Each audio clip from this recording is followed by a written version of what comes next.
We had a crazy week of wrestling this weekend. We had the Cliff Keen Las Vegas Invitational, 2 number ones lose, and we had the Cy Hawk duel. Let's get into it.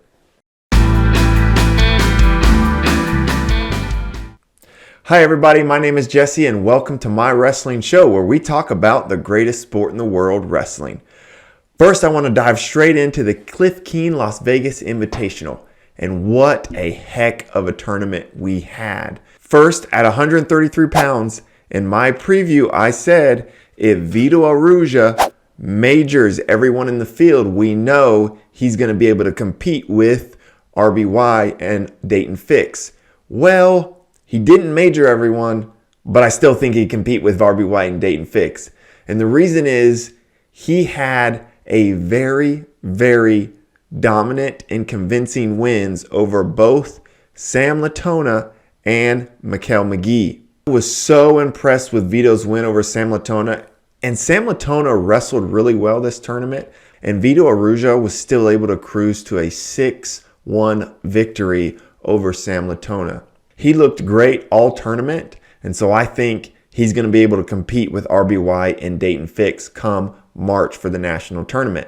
Now remember, at the end of this month, Cornell could potentially wrestle Penn State at the National Collegiate Duels. I'm hoping we get to see Vito and RBY wrestle then. That will be an amazing match. I hope we get to see it. At heavyweight, Colton Schultz goes down, and he got taken down twice by AJ Nevels.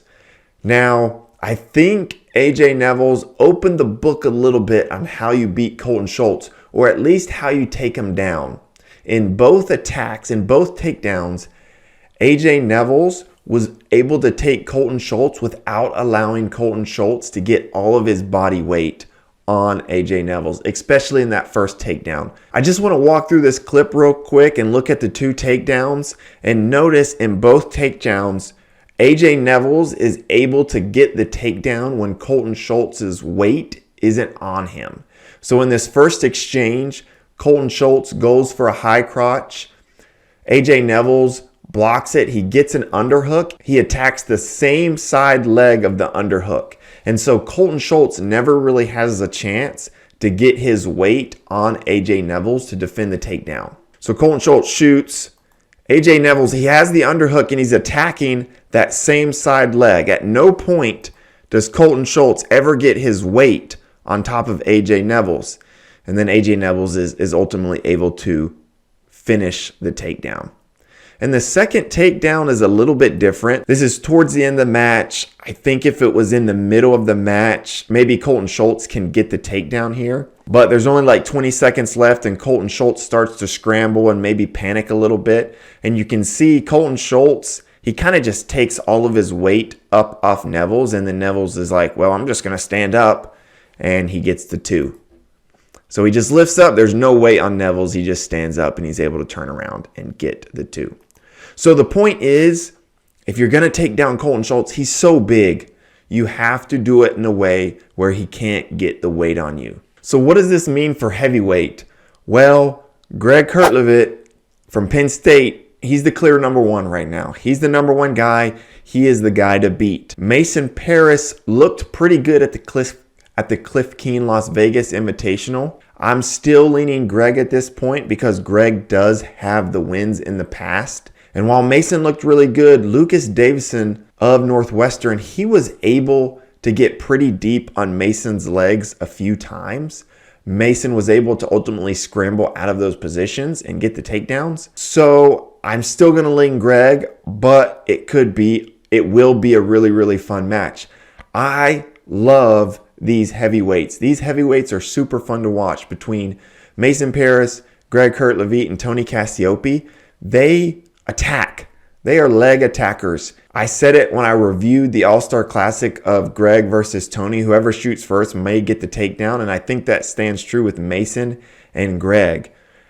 When they wrestle, I think it's going to be 7-6. I'd be somewhat surprised to see a 3-2 match. These guys are going to attack. Probably both will get takedowns at some point. So that's going to be a really fun match that I'm looking forward to watching. The next thing I wanted to mention, shout out to the South Dakota Jackrabbits.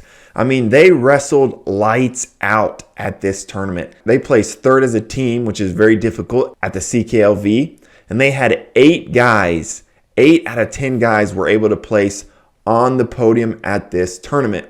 I love seeing non-traditional powerhouse schools do really well. And I think it's really, really good for wrestling to have schools like South Dakota State, Wyoming, Northern Colorado, Campbell, App State. I like seeing these non-traditional powerhouse schools have good wrestlers and good teams. They're fun to cheer for.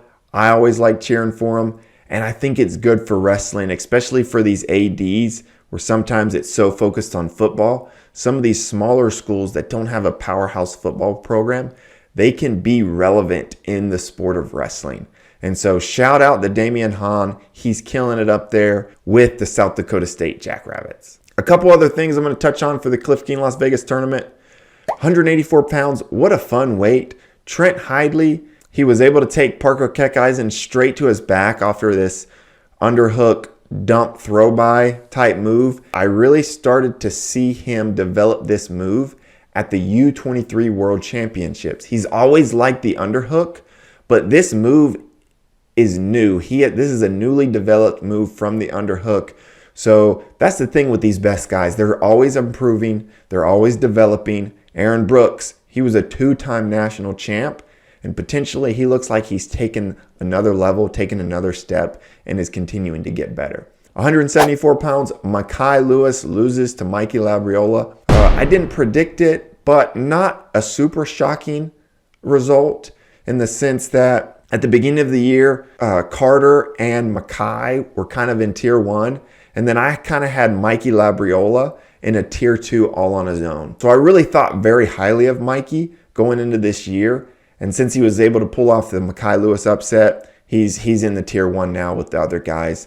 I'll be interested to see if he can kind of close the gap with him and Carter throughout this year. At 141 pounds, this weight class, it's just a mess. It's going to be a mess all year, and that's going to make it super, super fun. Brock Hardy looked pretty good.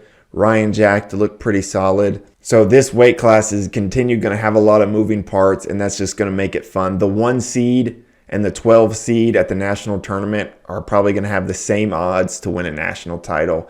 So that's going to make really, really fun for a great tournament in March. The next thing, subscribe to this channel or your favorite wrestler might lose their next match. You don't want that to happen, so make sure you subscribe. All right, Max Dean loses twice this weekend. The number 1 guy in the country, the returning national champ Max Dean, he loses both of his matches this weekend to really quality wrestlers, but yes, he loses them both.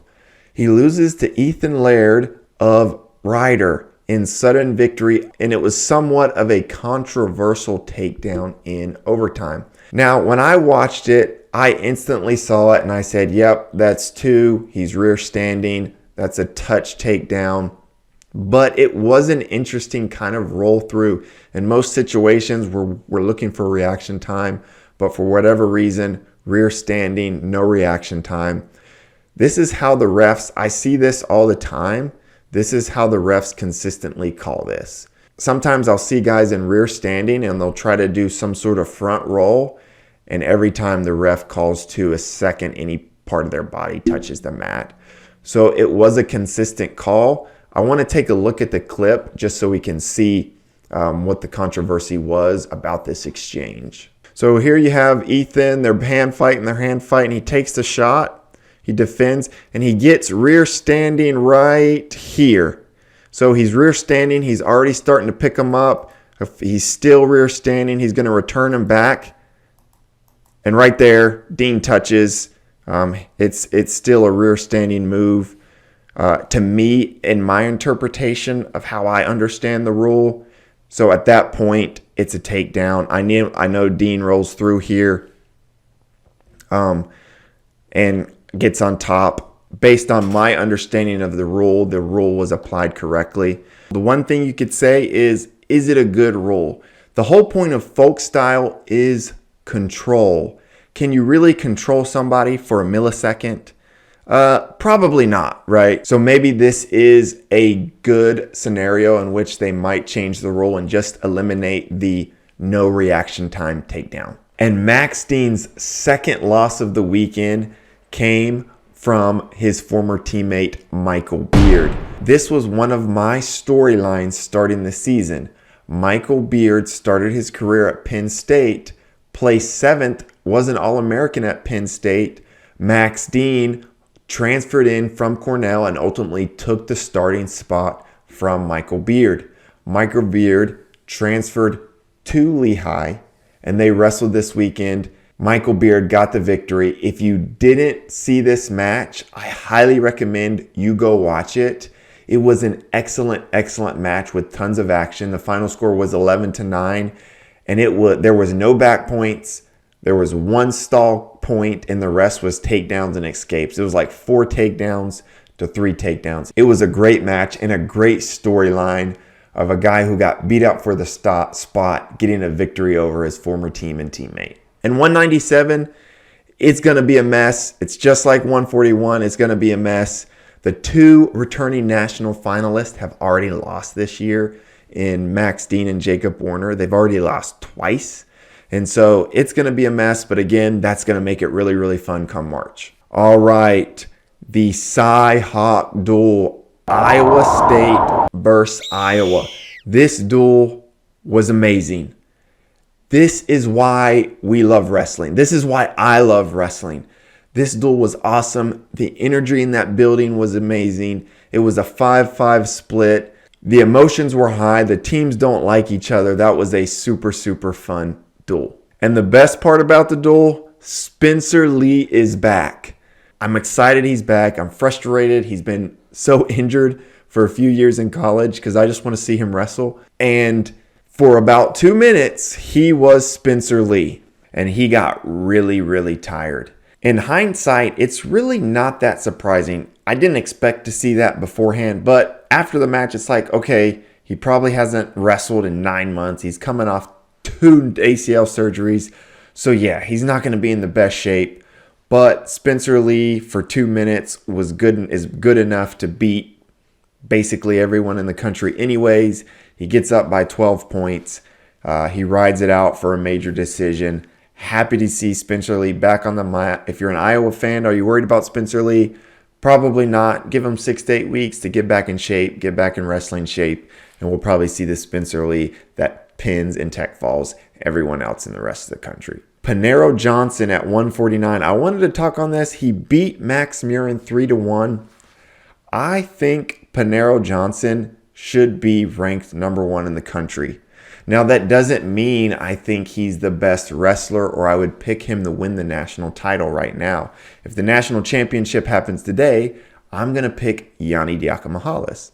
But I think rankings should be based off results of this season. We are 6 weeks into the season, maybe 5 weeks. I think that's enough time. Most wrestlers have 8 to 10 matches, 5 to 10 matches. I think that's enough time to base the rankings off this season. And he doesn't have one top 5 win. He has a win over Yanni and a win over Austin Gomez. I think he deserves the number 1 ranking.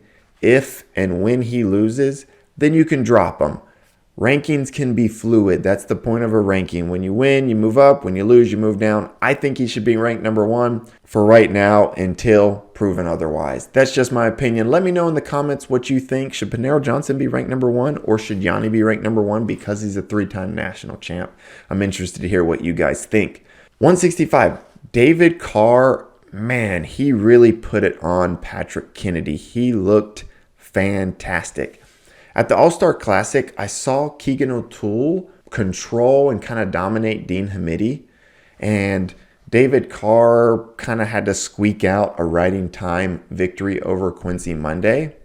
And so coming out of the All-Star Classic, I'm thinking, okay, strong lean to Keegan O'Toole in that Keegan O'Toole versus David Carr matchup. Keegan O'Toole struggles a little bit against a very solid Peyton Hall. And David Carr, man, I did not expect him to handle Patrick Kennedy in this way. He was attacking really strong, finishing really, really strong. Just a complete match from David Carr. I don't think you sell your stock in Patrick Kennedy. I still think he's going to be really, really good. He just ran into a better David Carr. Younger Bastida versus Jacob Warner. Younger Bastida, really fun to watch on his feet. He's another guy who could win the title at 197. I'm still a little bit nervous about him not being able to get off bottom. He always picks neutral. And when you do that, you basically give away a takedown. He starts every match losing by a point. He's got to take you down and then take you down again to make it to win the match. And that, to consistently do that against the best guys, he's shown he can do it and do it frequently. It just makes me a little bit nervous that he can do that against 3 high-level guys in the quarterfinals, semifinals, and finals at the national tournament. Jacob Warner, again, I think he's going to be fine. He's got to find his offense a little bit better. He started to get to his offense at the end of the match when he really needed a takedown. He's just got to go for it sooner. So that's what I got for you today, guys. I hope you enjoyed it. Comment, subscribe, like. Let's build a community around the sport that we love, and we'll see you in the next video.